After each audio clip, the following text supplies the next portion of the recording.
Assalamualaikum warahmatullahi wabarakatuh.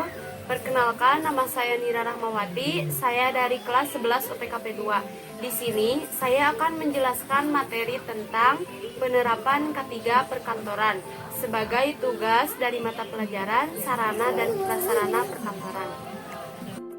Ada 6 pokok bahasan yang akan kita bahas. Yang pertama, pengertian K3 perkantoran. Yang kedua, regulasi pemerintah dalam tata kelola perkantoran. Yang ketiga, tujuan penerapan K3 di tempat kerja. Yang keempat, kewajiban tenaga kerja terhadap penerapan K3. Yang kelima, faktor-faktor penyebab terjadinya kecelakaan kerja. Dan yang terakhir, keselamatan berbasis perilaku. Pokok pembahasan yang pertama yaitu pengertian K3 perkantoran.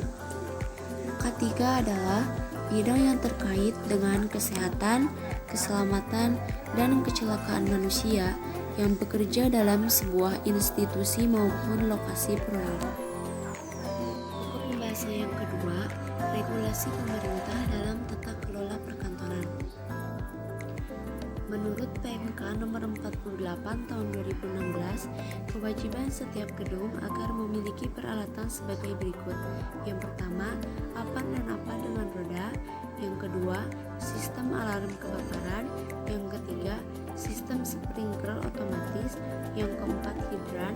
Yang kelima, sistem detektor asap.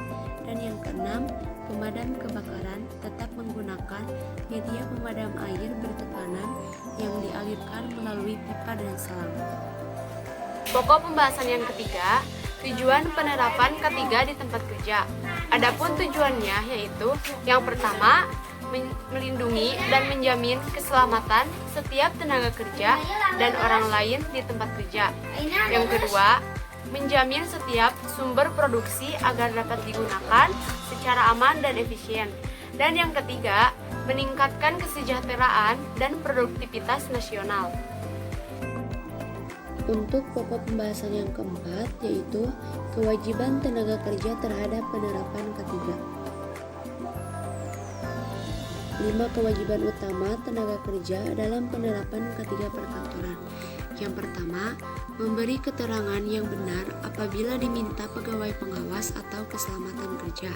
Yang kedua, menggunakan alat pelindung diri atau APD yang diwajibkan.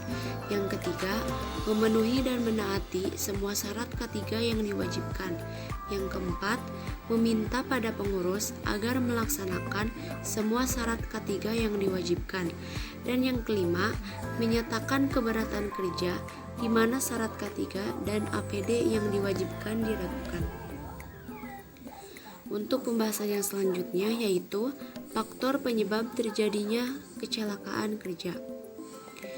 Faktor penyebab terjadinya kecelakaan kerja yaitu yang pertama, faktor manusia, merupakan tindakan berbahaya daripada tenaga kerja yang mungkin dilatar belakangi oleh berbagai sebab antara lain.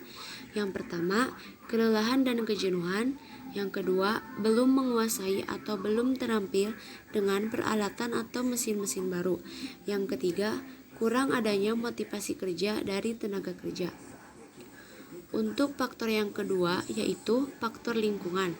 Faktor lingkungan atau dikenal dengan kondisi tidak aman dari peralatan, bahan, lingkungan dan tempat kerja, sifat pekerjaan dan sistem kerja.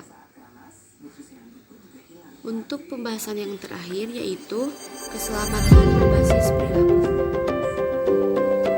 Keselamatan berbasis perilaku terbagi menjadi dua.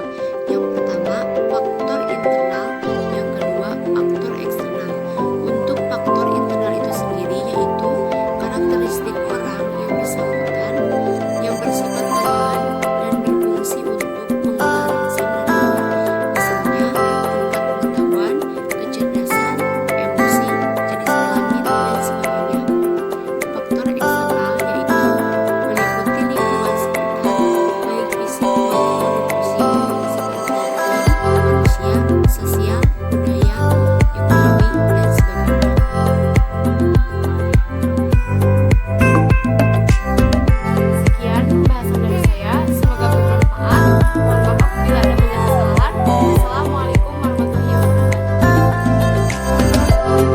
Thank